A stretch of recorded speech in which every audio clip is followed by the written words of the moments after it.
The overall goal of this procedure is to visualize vascular calcium signaling, triggered by paracrine derived reactive oxygen species, or ROS.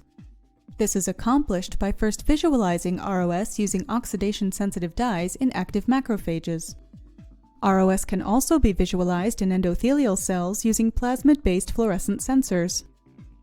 Then proceed to simultaneously visualize cell tracker red-labeled activated macrophages and fluo4-labeled endothelial cells in a co-culture model. Finally, measure the calcium signaling in endothelial cells triggered by macrophage-derived ROS.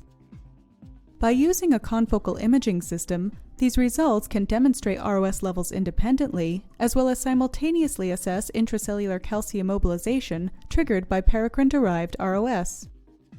This method enables simultaneous assessment of two different signaling molecules that intimately elicit vascular signaling in simulated pathophysiological setting.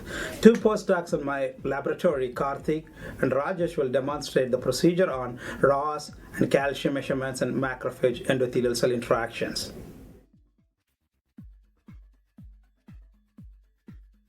Culture mouse monocyte-derived macrophages on glass-bottom 35mm dishes.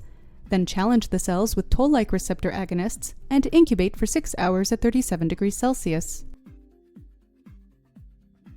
For visualization of the cytosolic ROS, add oxidation-sensitive dye and incubate the cells for 20 minutes.